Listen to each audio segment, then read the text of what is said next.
The cabbie has his own special place from which he looks at life. His view of people is simpler, perhaps, than the view of a man who does any other kind of work. From the high seat of his cab he looks down upon everybody.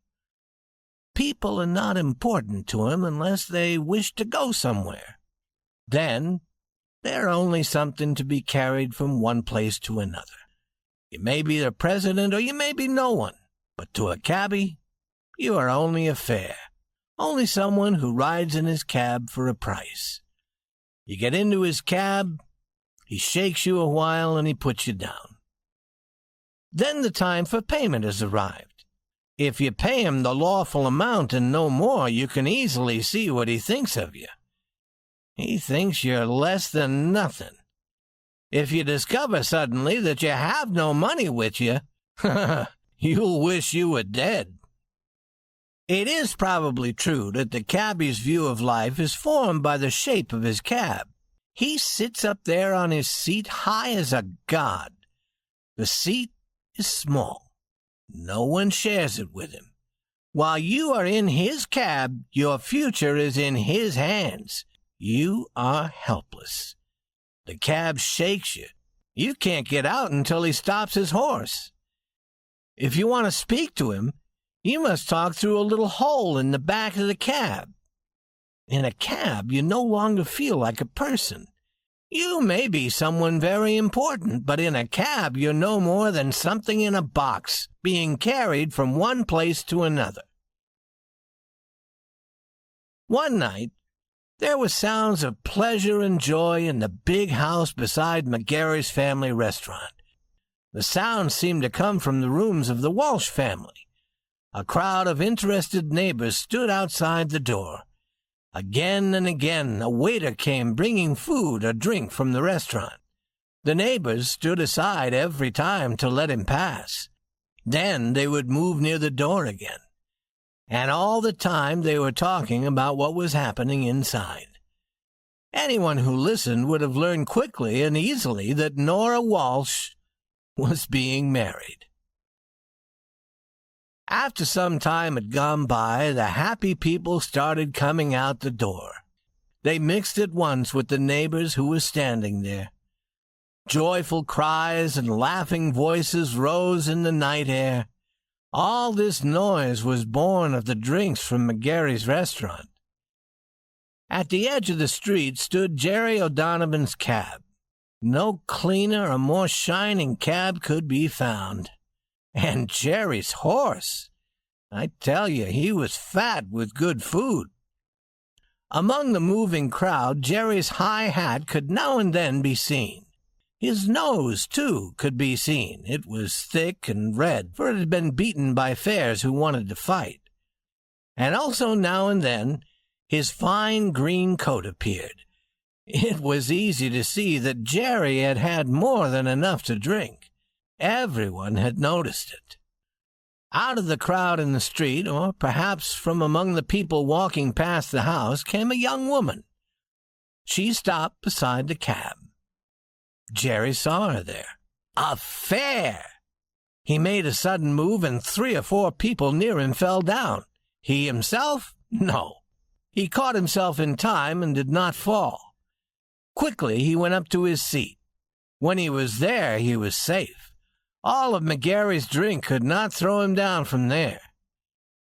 "Step in, lady," said Jerry. The young woman stepped into the cab. The door closed. The crowd on the street jumped away.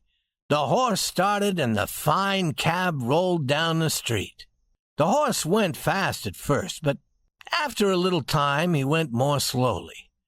Then Jerry called down through the hole in the back of the cab.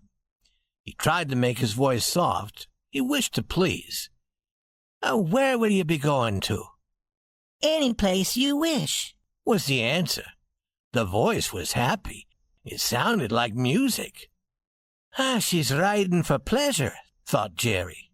Then he said, "Take a trip in the park, lady. It will be cool and fine." "Just as you wish," answered the fare pleasantly. The cab turned towards Fifth Avenue, then went north on that perfect street. Jerry was moved up and down in his seat and from one side to the other. McGarry's drinks moved at the same time and seemed to rise inside his head. He began to sing. Inside the cab, the fare sat up straight on the seat. She looked to the right and to the left at the lights in the houses. It was dark inside the cab, and her eyes were shining like stars. When they came to 59th Street, Jerry was half asleep, but his horse went through the park gate. The horse knew where they were. The horse pulled the cab into the park every night. And the fare sat there as if in a happy dream. She could smell the clean, fresh smell of green leaves and flowers. And the wise animal pulling the cab moved as usual. He was at home here. Jerry, too, tried to do as he did every night. His voice was thick, but he asked the questions that cabbies always ask in the park. "Do you want to stop at the casino restaurant, lady? I had something to eat. Listen to the music. Everyone stops." I think that would be nice, said the fare. They made a sudden stop at the door of the restaurant. The cab door opened. The fare stepped out. At once she seemed caught by the wonderful music. The lights and the colors were bright, almost blinding. Someone put a piece of paper into her hand. On it was a number, 34. She looked around and saw her cab. It was 20 yards away, taking its place in a line with other waiting cabs. She was led inside and soon was seated at a table. She realized that she was expected to buy something. She had a little money. She counted it and found enough to buy something cold and fresh to drink. There she sat, drinking slowly and looking at everything around her.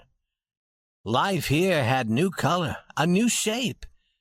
It did not seem real. It was like a beautiful dream. At 50 tables sat people who looked to her like kings and queens. She thought their clothes and jewels were wonderfully rich. And now and then one of these people would look at her. They saw a small woman in a simple dress. They saw a plain face. But on that face they saw an expression of love of life. And the queens wished that they could look the same. While she sat there, 2 hours passed. The kings and queens began to leave. Their cabs rolled away. The music ended. The waiters took everything off the tables near hers. She was sitting there almost alone. Jerry's fare stood up and held out the numbered piece of paper. Is someone going to give me something for this? She asked. A waiter told her that it was for her cab. He said that she should go to the door and give it to the man there. This man took it and called the number. Only 3 cabs stood in line now. The driver of one of them went and found Jerry asleep inside his cab. Jerry spoke a few words in anger and then went up to his seat. He turned the horse and the cab rolled to the door and stopped. His fare entered.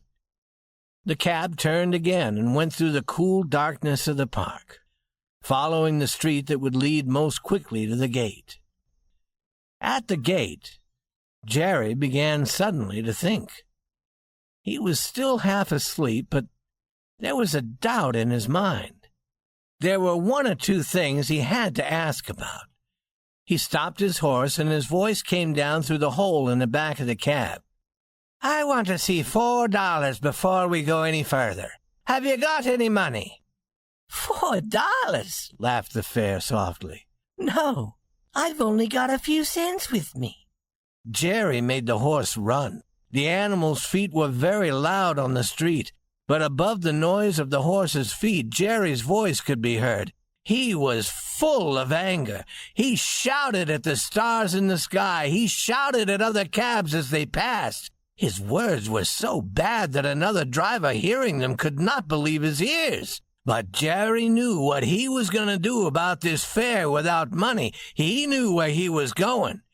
At the building with the green lights beside the door, he pulled his horse to a stop. He opened the cab door and jumped to the ground. "Come on, you," he said, and his voice was hard. His fare came out with the dreaming smile still on her plain face. Jerry took her by the arm and led her inside. He was going to tell the cops what had happened. They would do something about it. A gray-haired cop looked across the table. He and the cabbie were no strangers. Jerry began in his loud, hard voice. "I've got a fare here that—" Jerry stopped. He put his hand, reddened by the weather, to his face. The drink from McGarry's restaurant no longer clouded his mind so darkly. "A fare, sir," he continued with a wide smile, "that I want you to meet. It's my wife that I married at Old Man Walsh's this evening, and a wild time we had, it's true. Shake hands with him, Nora, and we'll go home." Before stepping into the cab again, Nora took a long, deep breath. "I've had a very nice time, Jerry," said she.